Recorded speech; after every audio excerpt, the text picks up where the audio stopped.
What's up, you guys? Eric from the Trip Photo Vlog. So we'll show you how to import photos into VSCO. So first of all, just open up the default Photos app. Open this up. Click the share button in the bottom left corner. In the bottom right corner, keep scrolling until there's import into VSCO. There's plus. Start from the bottom, or you go back here, and just scroll through and take a look at your pictures. And generally, my practical suggestion is this. Once you find the photograph that you actually like, then you could share it to VSCO, and it's a way to essentially look through and filter your pictures.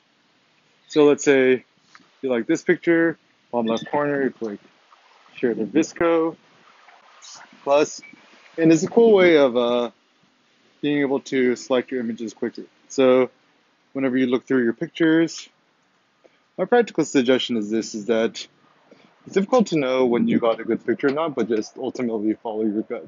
So just kind of keep scrolling through the pictures until you feel like you got something that you're interested or you find a little intriguing. Even like something like this, I kind of like the woman in the far left, a little bit of the shadow in her, it's a little more mysterious. I'll share this picture. Plus, cool. Just gonna keep looking through all the different versions I shot because who knows, maybe I got a better one. And no. Anyways, keep scrolling through, keep scrolling through. And a lot of it is, if you want to go through your pictures quickly and effectively, look at them as small thumbnails first, and then open up bigger if you want to share it. Like kind of like this. So I'll import that over, press plus. Cool. Swipe down. Keep looking, looking. And generally speaking, with photos,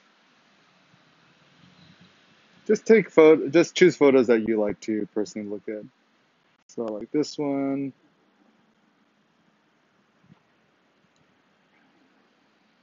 In general, when I'm looking at my compositions, I just try to look at what's simple and what's interesting.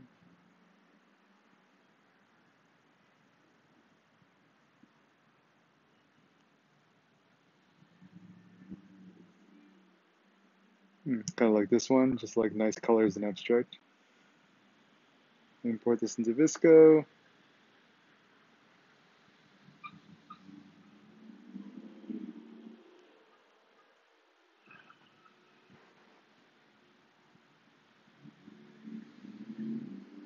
I kind of like this, just the simple blue on top, the green dot, and the thing on the bottom. So import this into VSCO too. Plus, very cool. So what I'll do is I'll open up the VSCO app now, and it's going to start importing all the pictures that I chose. So you can see them, double tap it, you can see all these different pictures that I chose. And just a quick way for you to speed up your workflow is try to just choose one preset and apply them to all the pictures. So I'm a big fan of the A6 preset, and I think it generally makes all the pictures look a lot better. And not all the time, but let's say you chose A6 and you want to adjust the strength of the preset, just tap once. You can drag it left and right to adjust the power. You could click the settings, you could add some contrast. Looks good to you. And generally what you can do is just press save. In the top right corner, save to camera roll, actual size. So let's say you wanted to apply the same preset to all the different pictures. You just click it once in the bottom right corner. You click copy edits.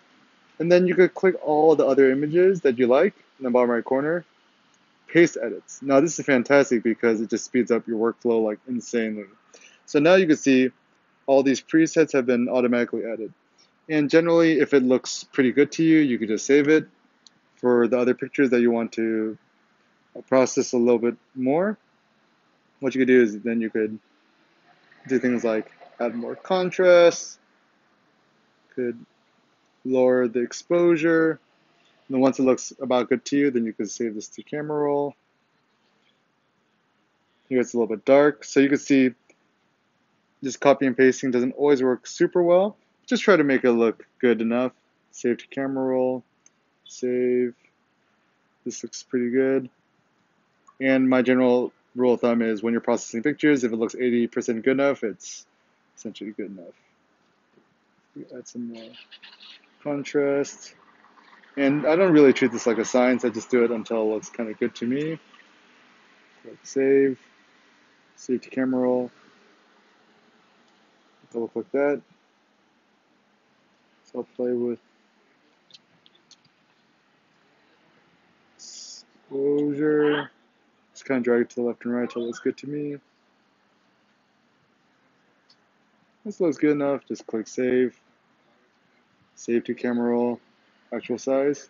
So down the photos.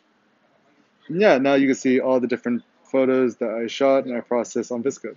So this is just a very basic overview of using VSCO on iPhone or the phone in general. Of course, there's lots of different tips and tricks that other people integrate, but just kind of experiment, have fun with it, and figure out what works best for you. Peace out.